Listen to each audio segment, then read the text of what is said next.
pembentukan urin. Yang pertama itu ada tahapan filtrasi, kemudian reabsorpsi dan juga augmentasi.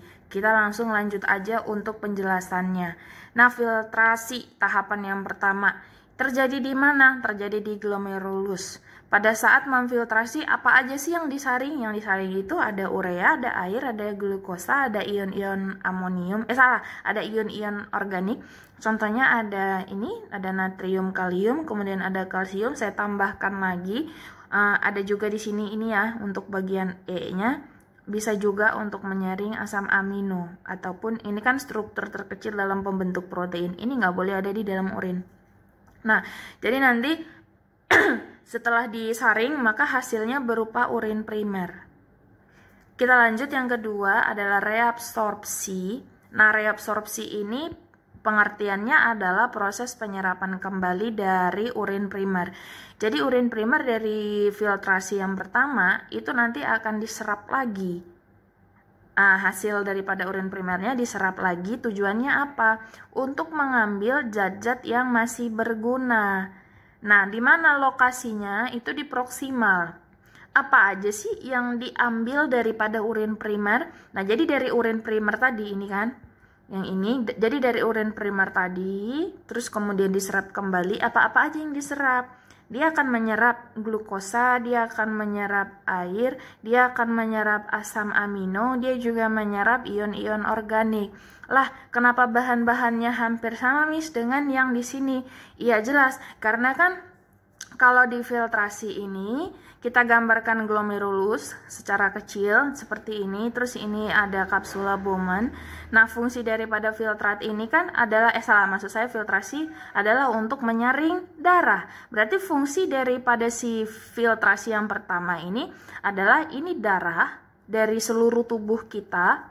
Gambar stigma tadi, tubuh kita ini kan semuanya dialiri oleh darah, maka darah kan membawa dari seluruh organ tubuh tuh ke ginjal.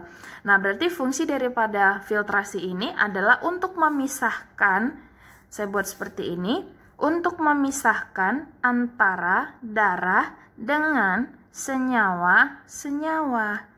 Nah, berarti di organ glomerulusnya ini, jadi kayak nanti ini darah, ini senyawa. Nah, mereka ini sudah kepisah. Itulah fungsi daripada filtrasi untuk memisahkannya. Lalu kita lanjut ke reabsorpsi. Senyawa-senyawanya tadi itu kan diserap lagi.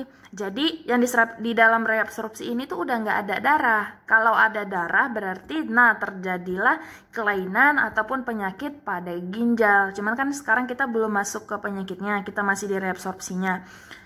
Bahan yang diserap ini, maka hasilnya adalah urin sekunder. Kemudian kita masuk ke augmentasi. Nah, ini dia.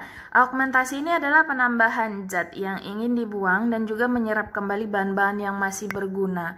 Jadi, 3 tahapan dalam proses pembentukan urin adalah ketiganya ini tahapan untuk menyerap, tahapan untuk menyaring, dan tahapan untuk menambahkan. Seperti itulah kira-kira. Di mana lokasi daripada augmentasi itu di distal. Apa sih yang diserap? Ada urea, ada ion natrium, dan juga ada klor. Maka nanti hasil sesungguhnya atau ya hasil daripada augmentasi ini disebut sebagai urin sesungguhnya. Udah enggak diserap lagi, enggak difilter lagi. Jadi kalau udah masuk nanti ke augmentasi ini, berarti udah langsung dibuang aja. Udah langsung dibuang. Nah, sekarang kita masuk kepada gambar daripada nefron. Nah, ini dia gambarnya. Oke, kamu perhatikan ya proses pembentukan urin. Darah masuk dari sini, ya kan, dari salurannya, terus kemudian dibawa masuk kepada glomerulus.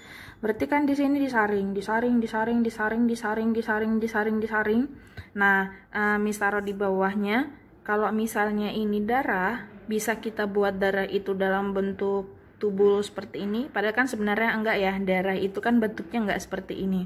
Seandainya aja ini adalah darah Nah, darah itu kan berarti di sini tuh ada banyak kandungan. Misalnya ada glukosa, kemudian ada kandungan asam amino, kemudian ada juga kandungan air, atau mungkin juga ada kandungan CO2, ada juga kandungan O2, ada kandungan ion-ion. Banyak sekali kandungan darah ini. Makanya masuk dia ke glomerulus, sehingga nanti kan di glomerulus ini dipisahkan. Darahnya sudah bersih dan juga ada senyawa-senyawanya. Jadi mereka sudah tidak nyampur lagi, sudah terpisah menjadi dua bagian. Nah, kemudian dari glomerulus ini disaring sudah terpisah tadi, maka masuklah dia ke sini senyawa-senyawanya itu. Tapi ingat, kenapa dia bisa naik ke atas sini? Karena kan dari proses pertama, saya tuliskan aja seperti ini. Kita garis sampai bawah. Iya, sampai sini misalnya. Berarti kan ini proses filtrasi ataupun proses yang pertama, batasnya itu sampai sini. Nah, dia itu kan filtrasi terjadinya di glomerulus sebenarnya, dan juga di capsula Bowman bisa, cuman kan capsula Bowman ini untuk melindungi. Jadi seperti yang tadi sudah kita tulis, pada tahapan filtrasi ada bahan-bahan yang yang disaring. Yang pertama ada air, kemudian yang kedua ada glukosa, kemudian yang ketiga ada asam amino, kemudian yang keempat ada ion-ion organik, ya. Terus kemudian yang kelima, ini masih banyak sebenarnya, DLL aja Miss buat. Nah, jadi dari bahan-bahannya ini tadi, bahan-bahan ini semua, nah ini semua kita sebut sebagai urin pertama, urin primer, itu kan dibawa naik sini, dibawa terus ke sini, dan akhirnya sampailah kita ke TKP ataupun tubulus contortus proximal. Apa yang terjadi di tubulus contortus proximal ini? Yaitu terjadilah yang tadi namanya adalah reabsorpsi ataupun tahapan yang kedua. Disebutlah nanti di sini sebagai urin sekunder. Sampai mana tahapannya? Sampai kepada lengkung Henle sini. Nah, jadi luas ini itu untuk reabsorpsi. Nah, namanya aja reabsorpsi, berarti kan dia menyaring kembali. Apa yang direabsorpsi? Yang direabsorpsikan ya yang ini tadi, bahan-bahannya ini. Jadi diambil lagi airnya, diambil lagi glukosanya, diambil lagi asam amino, kemudian ion-ion organiknya. Nah, terus kalau kamu perhatikan di sini ini kan turun. Nah, ternyata di sini ada lengkung Henle. Nah, lengkung Henle di sini, di mana saya katakan ya, di pinggirnya itu ada hormon, nama hormonnya adalah ADH. Nah, ADH ini kepanjangannya adalah anti diuretic hormon.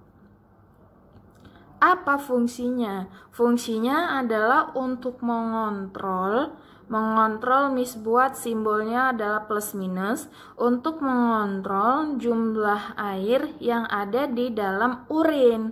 Nah, jadi kalau misalnya ada orang yang kerjanya kencing terus atau kencingnya sedikit, itu ada kemungkinan hormon ADH-nya sedikit mengalami gangguan. Lalu kemudian dari lengkung Henle kita berangkat, kita naik, terus kemudian masuk kepada TKD. Nah, sekarang kita udah pindah ke TKD, enggak lagi ke TKP. Apa itu TKD? Kan distal. Berarti sampai sini.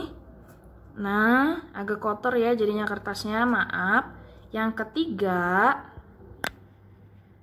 namanya adalah augmentasi. Nah, augmentasi proses yang ketiga, yaitu menyaring daripada urin sekunder ini, dan juga menambahkan zat yang tidak berguna lagi oleh tubuh. Jadi dimulai dari TKD ini, ketika melewati panah ini berarti kan terjadi transfer ya di sini daripada urin sekunder, terus berarti kan urin ketiga. Di sini itu terjadi proses terus aja untuk menyerap.